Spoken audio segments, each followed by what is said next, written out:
أشهد أن محمدًا رسول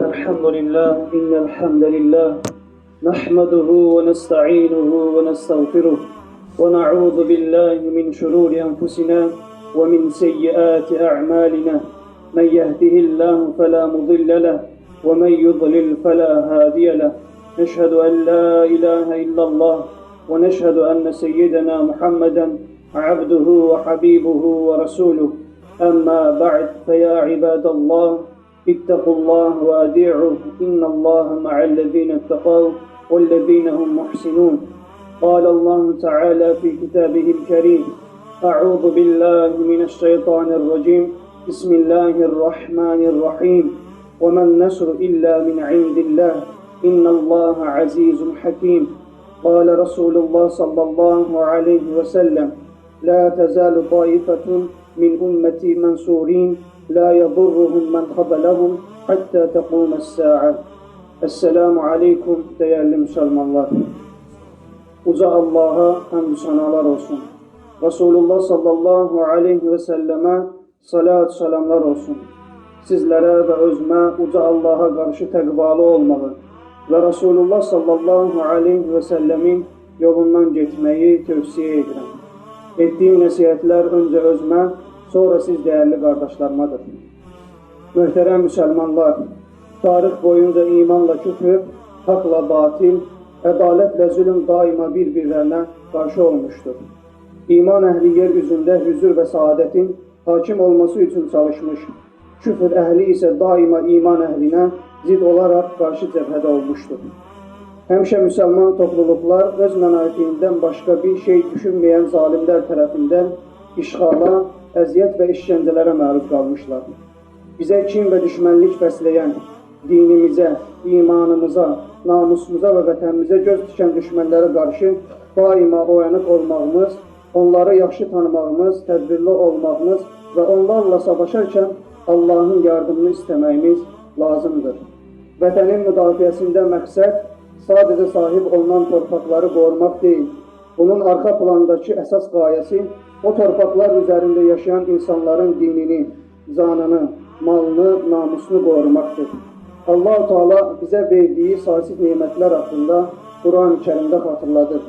Rəbbimiz Nəhl surəsinin 118-ci ayəsində buyurur ki: وَاِنْ تَعُدُّوا نِعْمَةَ اللّٰهِ لَا تُحْسُوهَا Əgər Allahın nemətlərini saysanız, onları sayıb qurtara bilməzsiniz. Rəbbimizin bizə verdiyi bu nemətlərdən biri də bugün xütbəmizin mövzusu olan zəfər nemətidir. Möhtərəm qardaşlarım, zəfəri ehsan edən yalnız və yalnız uca Allah'tır. Mümin, mülkün yeganə sahibinin Allah olduğuna iman edər. Həmçinin də bizə ruzi verən, xəstələndiyimizdə bizə şəfa verən, darda qalanda yardım edən, uğra aparan və düşmən qarşısında bizə zəfər nəsib edən yalnız Allah olduğuna iman edər. Ali İmran suresinin 126. ayəsində buyurulur ki: وَمَنْ نَصْرُ إِلَّا مِنْ عِنْدِ اللّٰهِ إِنَّ اللّٰهَ عَزِيزٌ حَكِيمٌ Zəfər ancaq yenilməz, qüdrət və hikmət sahibi olan Allah'tandır. İlahi yardım Allah'ın müminlərə vədidir. Allah subhanahu ve teala peyğəmbərlərinə və mümin qullarına kömək etməyə söz vermiştir. Buyurulur ki: İnna lenansuru rusulana vellezina amanu fil hayatid dunya ve yevme yaqumul eşhad. Biz əlbəttə peyğəmbərlərimizə və iman gətirənlərə həm dünyada, həm də şəhidlərin şahidlik edəcəkləri gündə, qiyamət günündə yardım edəcəyik. Başqa bir ayətdə isə وَكَانَ حَقًّا عَلَيْنَا نَصْرُ الْمُؤْمِنِينَ Müminlərə kömək etmək bizim üzərimizə bir haqdır, buyurulmuşdur. Bu ayətlər sıxıntılar qarşısında nəticənin mütləq şəkildə öz xeyrinə olacağını bildirdiyi üçün mümin qula güc verməkdədir. Resulullah sallallahu aleyhi ve sellem bir hədis şərifində buyurur ki: ümmətimdən ilahi köməklə dəstəklənən bir qrup qiyamətə qədər mütləq olacaqdır. Möhtərəm Müslümanlar, bunu unutmayaq. İlahi yardım şərtli yardımdır. Cenab-ı Hak mümin kuluna yardım eder. Mümin quluna dəstək olar və onu düşmənlər qarşısında savaşda zəfər nəsib edər. Ancaq bu Rabbani kömək müəyyən şərtə bağlanmışdır. Bu şərt Allaha yardım etmə, yəni Allahın dininə yardım etmə şərtidir. Ayət-i kərimədə bu mənada buyurulur ki, Ya eyyuhəl-ləzīnə əmənu, in tənsurullahi yansurukum və yutəbbit əqdəməkum. Ey iman gətirənlər, əgər siz Allaha, Allahın dininə və Peyğəmbərinə kömək etsəniz, o da sizə kömək edər və sizi sabit qədər cihadda möhkəm, qüvvətli edər. Bizlər nə qədər ki Allahın adını ucatsaq, Allahın dinini yaşasaq və Allahın kitabını və Rasulullah sallallahu aleyhi və səlləmin sünnəsini həyatımıza tətbiq etsək, Allahın yardımı həmişə bizimlə olacaq. Əksini edənlər haqqında Rasulullah sallallahu aleyhi və səlləm belə buyurur. Allah özünə üsyan edən kimsəyə kömək etməyəcəkdir. Buyurulmuşdur. Allahın izni ilə qazandığımız bu zəfər bizə göstərir ki, Allahın yardımı daima müminlərlə bərabərdir. Ayət-i kərimədə buyurulduğu kimi, müminlər mətə nəsrullah, Allahın yardımı nə zaman gələcəkdir deyə niyaz etdiklərində uca Rabbimiz Ələ innə nəsrallahi qaribun. Bilin ki, Allahın yardımı yaxındır. Müjdəsi ilə müminləri daima dəstəkləmişdir. Bu zəfərlər göstərmişdir ki, səy göstərmək müminlərdən, zəfər də Allahdandır. Dəyərli müminlər, sabahki zəfər gününə diqqət çəkərək bildirmək istəyirəm ki, Allah-u Teala'ya həmd sənalar olsun ki, neçə illər işğal altında olan vətənimiz 44 gün ərzində Rəbbimizin lütfi və inayəti ilə geri qaytarıldı.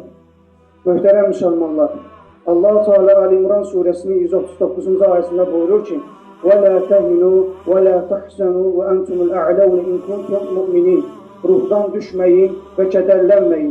Əgər inanırsınızsa üstün olan sizsiniz. Ayət şərifini həyatımıza düstur edərək imanımızdan aldığımız güclə üstün olduq. وَاَعْتَسِمُوا بِحَبْلِ اللّٰهِ جَمِيعًا وَلَا تَفَرَّقُوا. Hamılıqla Allahın ipinə, İslam'a yapışın və parçalanmayın. Ayət şərifinə də tabi olduq. Birlik və bərabərliyimizi qoruduq. Qardaşlıq şuuru ilə gücümüzə güc qatdıq. Peyğəmbər Əfəndimiz sallallahu aleyhi və səlləm bir hədis şərifində yenə buyurur ki, bir-birinizə həsəd etməyin və kin bəsləməyin. Bir-birinizə arxa çevirməyin. Ey Allahın qulları, qardaş olun. Hədis şərifin gərəyincə bir-birimizə inanıb, bir-birimizə qardaş olduq və Rəbbimizin izni ilə bu qələbəni qazandıq. Şəhidlik məqamına çatan qardaşlarımıza uca Allahdan rəhmət, qazilərimizə isə sağlam ömür arzulayırıq. Allah-u Teala dinimizə, vətənimizə, millətimizə daima zəfər nəsib etsin. Ələ innə əhsənəl kələm və əbləğən nizam kələmullahil məlikil əzizil əllam kəmə qalallahu təbarəkə və təalə fil kələm və izə quri'əl Qur'an fəstəmi'u ləh və ansitu ləalləkum turhamun. Ə'udhu billahi minəşşeytanirracim. Bismillahirrahmanirrahim. İnnəd-dīne indəllâhil-İslâm.